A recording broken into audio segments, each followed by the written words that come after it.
Senator Ludlam. Mr Acting Deputy President, I'm very pleased to be speaking on this bill again today. We're standing here today, I think, at a tipping point in the politics of global warming. It's long overdue, and in fact it may well be arriving far too late, but at least it's here. The global climate science community is watching the fingerprints of another El Niño cycle forming across the Pacific. And Australia just recorded its warmest year since instrumental records began. What happens, of course, if we swing back into another El Niño is really anybody's guess. Global warming is no longer a matter of theoretical conjecture for the future. It's a matter of life and death today, and the signs are everywhere. And I want to just pick three different examples of the various ways in which this issue touches everyone. The Centre for Climate and Security is a non-profit policy institute in the United States, and it has on its distinguished board mainly retired military and national security professionals from the United States. They do excellent work on the impacts of global warming for US security policy. The CCS Advisory Board, I'll just read in one representative quote. CCS Advisory Board member Rear Admiral David W. Titley, retired United States Navy, points out, compared to many other threats the Department of Defence faces, we know a lot about both the timing and the magnitude of climate change. As today's testimonies make clear, the time for action is now. Now, the United States military might view global warming through the prism of the security challenge and how they need to change US military posture. We might have a very interesting conversation about the degree to which Australian military doctrine lags, probably a decade, behind some of the thinking going on in the United States. But nonetheless, this is not, you would have thought, a likely candidate for part of the global socialist conspiracy that some in this country seem to believe global warming is. From the worlds of commerce and finance, a correspondent with Senator Milne this week, who works in currency markets in the City of London, wrote to us, where a Conservative government would see to repeal an institution that is, from my research, successful in acting as a commercial entity and turning a profit, means it can only be a pure anti-climate change act. We might pause to consider those words for a moment. Again, not exactly somebody coming from the margins. And the third example being local government. Myself, Senator Rachel Siewert from WA and a number of other WA MPs from across the political spectrum breakfasted yesterday with mayors, CEOs, councillors and staff from Western Australian local government sector, and I had the good fortune to sit and spend a bit of time with Mayor Tracy Roberts from the city of Wanneroo. And she let me know, and I hadn't really put two and two together, that one of the fastest growing areas of local government expenditure is adapting to coastal erosion as infrastructure, coastal housing, parks, roads, power conduits are eaten away by coastal erosion. And these are three indicators, I think, from across the world and across very different communities, areas of our community, that show just how deeply entrenched and ongoing this problem is. What's bearing down on us, of course, is utterly forbidding. The most recent State of Our Cities report, before the government abolished the Major Cities Unit that was doing such useful work on documenting Australian cities, and of course we are one of the most urbanised societies in the world, attempts to mitigate and adapt to climate change, among other things. The last State of Our Cities report, before the Abbott government bowled that entity over, said that heat deaths will double by 2050 in all Australian cities and quadruple in Perth and Brisbane. That is people within our lifetime dying as a result of the increased heat strokes and heat impacts from heat waves in Australian cities. It's something that we could do something about, but of course this government seems determined to blindfold itself from the challenges that are bearing down on us. We appear to be now looking not at a metre sea level rise by the end of this century, but potentially 3 metres of unavoidable sea level rise if the West Antarctic ice sheet continues to collapse. Now, that doesn't happen necessarily within our lifetimes, but it is a relentless, accelerating problem that we are leaving for our kids and grandkids to contend with, and I don't imagine they would thank this present generation from walking them into that future with our eyes open, even though we knew that's what we were committing them to. I believe now the evidence is sufficiently strong that we can say with confidence that we live in the age of dangerous climate change, and the choice that we face is to whether to press over the edge and commit ourselves to catastrophic climate change. Now, renewable energy obviously is one important part of the answer.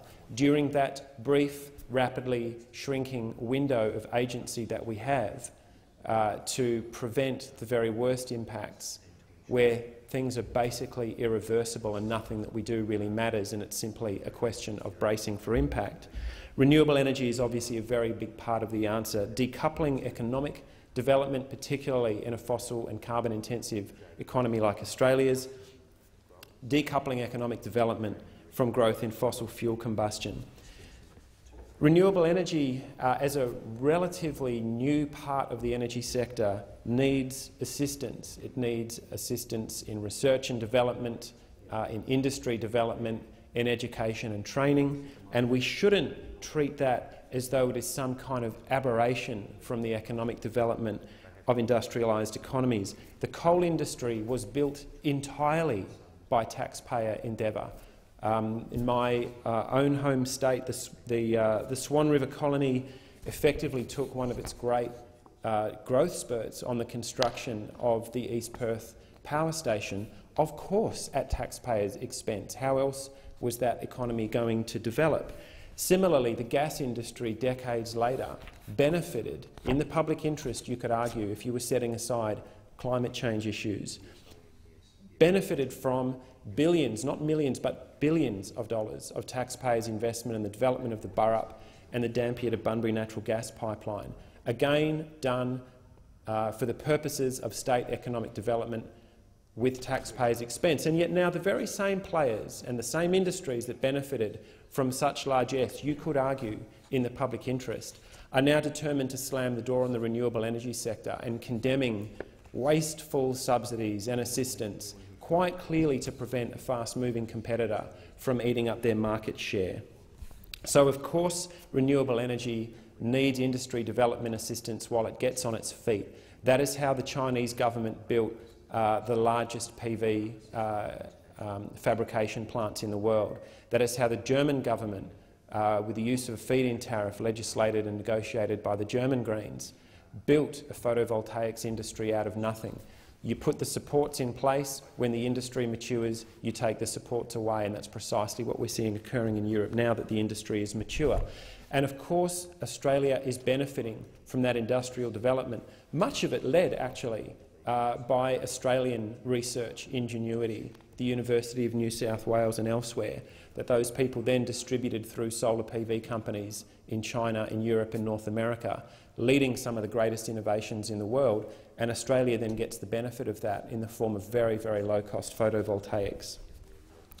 The form of industry assistance that has come about, and let's pay some bipartisan credit here. It was John Howard's government that introduced the renewable energy target. It was only 2% at the time, but it did get the industry on its feet. It was the Rudd government then, with the legislative support of the Australian Greens, that expanded that target out to 20%. And that is effectively bootstrapping an industry into existence. The renewable energy target is one of the most important industry supports to mature and diversify the renewable energy sector. And it is extraordinary that the Australian government has chosen to install Mr Dick Warburton, who is under something of a cloud as a result of his involvement. Well, release the document, Senator Johnston, if you will, so that we can all see. Senator Ludlam, release the documents. The interjections. I'd be more than happy, but not a single person on the panel that has been tasked with reviewing the renewable energy target has the faintest amount of experience in the renewable energy sector, and in fact the government has installed a climate change denier to lead that review. The other elements of the policy, obviously the Clean Energy Finance Corporation, the bill that we're debating today, which makes a positive return for every tonne of carbon that abates. It creates jobs, it returns a positive benefit of $2.40 a tonne to the Australian taxpayer, and the surplus that it has generated is then folded back into ARENA which does the research and development, the commercialisation, the early work, some of the risk capital in bringing the next generation of renewable energy technology to market. And this is precisely what this government, led by someone who thinks climate change is absolute crap, is proposing to bowl over. It's going to cost the taxpayers money. And there you are screaming all over the landscape about a budget emergency, and yet you are proposing to knock the Clean Energy Finance Corporation over. In case you hadn't noticed, it generates a positive return for the taxpayer while creating Australian jobs and bringing the next generation of renewable energy plants forward for deployment in Australia. Absolutely unbelievable. No wonder none of you can make eye contact in here this morning. Noting also a significant lack of coalition, Liberal or National speakers on this bill, because you know that it's indefensible. In the pipeline, finance up for grabs by the Clean Energy Finance Corporation, $10.7 billion in total project value, 2/3 of that private sector capital, 3.7 near enough $1 billion in investment by the CEFC in the pipeline.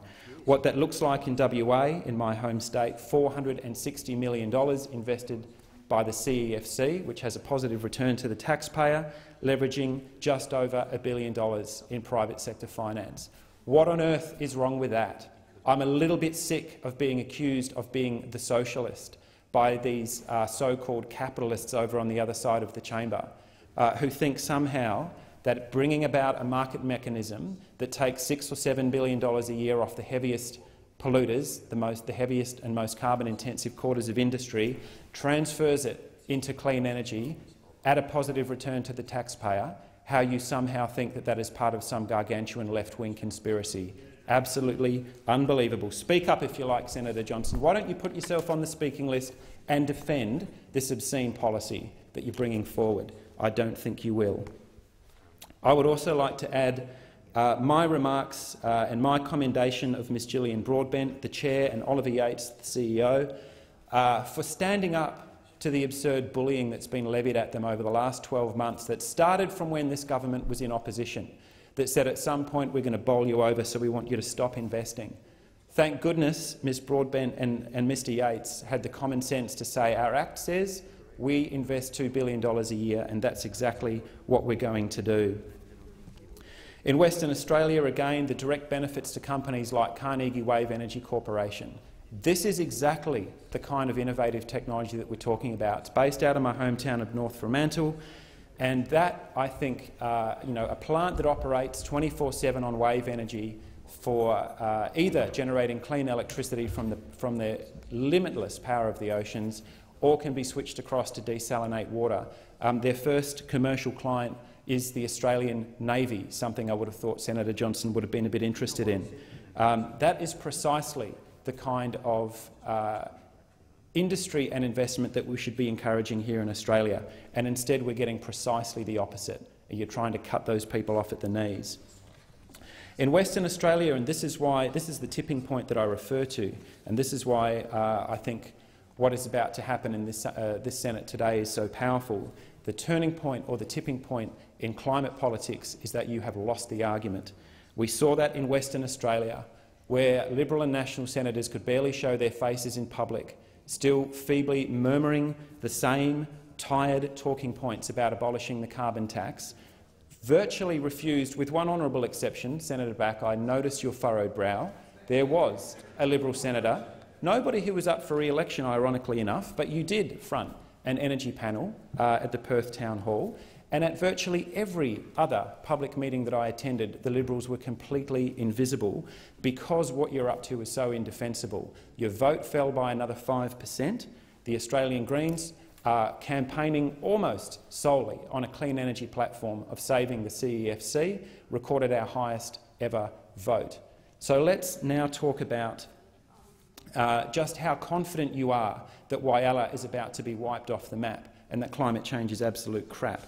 I think what we have seen is a very powerful sea change in the Australian community, that maybe people believed what they were told about the so-called toxic carbon tax over the last couple of years, and it is worn increasingly hollow as people realise that your Prime Minister was simply making it up.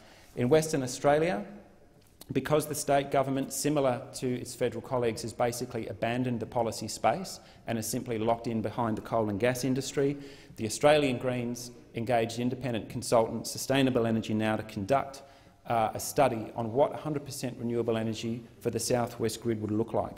We call it Energy 2029, and since we released it at the beginning of last year, we've had to revise the figures because the operating costs of large-scale renewable energy have come down so rapidly. And what it shows is that the cost of business as usual is now more expensive than the cost of transitioning across to renewable energy. It might sound a little bit unusual that that would be the case, but when you think about the fact that by the end of that transition to renewable energy, you've eliminated your fuel bill for all time. It is capital intensive up front. It is vastly more labour intensive than old fossil-fired power stations. But once that transition is completed, you've eliminated the coal and gas bill. You've eliminated your fuel bill for all time, and it's all operating and maintenance expenses from there on. And in 1 year, the average cost of electricity generation for onshore wind fell by 18%. The cost of tracking solar PV fell by 20 to 30%, depending on the energy market. The cost of concentrating solar power, that is solar thermal, the next generation of better than baseload, large-scale solar plants, fell by anywhere between 8 and 27%, depending on the technology type in the energy market. Renewables overall saw levelised cost of electricity reductions of about 20%. And that, I think, is the key to this debate. People scratching their heads, people like me going, why would a party of so-called economic rationalists bowl over an entity like the CEFC that's making a positive return, that is contributing more than its fair share to the cost of driving greenhouse gas emissions down? And it's not because renewable energy can't do the job. It's not because the clean energy sector isn't effective enough. It's because it's succeeding a little too well, and it has deeply rattled your financial backers in the Liberal and the National parties that receive so much money every year. Well, you're scoffing there, Senator Johnson. Why don't you read the figures into Hansard of what the coal and gas industry, through you, Mr Deputy President, of what the coal and gas industry spend propping up the Liberal and National parties every year, and then the position and the picture becomes much more clear. The renewable energy industry is doing a little bit too well, and it is in the process of stranding the assets of your coal and gas backers, and that's what's actually going on here. You're doing everything you can using your position of political incumbency to nobble a competitor. It's no more simple or complex than that. So imagine just for a moment that you're standing in the wheelhouse of the Titanic and a dirty grey iceberg has just come looming out of the fog, and the ship's navigators and engineers are screaming at those on the bridge to turn the wheel before impact. And imagine how it would feel to elect a captain who would confidently declare the iceberg to be absolute crap, sack the navigators, smear the reputations of the engineers, and order that the ship immediately increase speed. In the fog of statistical uncertainty and the unpredictability of the weather at the best of times, we don't know how far ahead the iceberg is. Some in the climate science community think we might have hit it already. We don't have the luxury of knowing. We just have to turn the ship, if it's still possible, or at the very least, open our eyes and brace for impact. And this is the political tipping point that I'm referring to. Prime Minister Abbott, if you really believe that this is absolute crap and that the Clean Energy Act is going to wipe Whyalla off the map, how's that working out? If you really believe that renewable energy can't deliver, then here is the double dissolution election trigger you've been waiting for. The world is starting to move. In fact, parts of the world are well ahead of Australia. We're lagging and the hour is late. So if it's an election you want, then bring it on.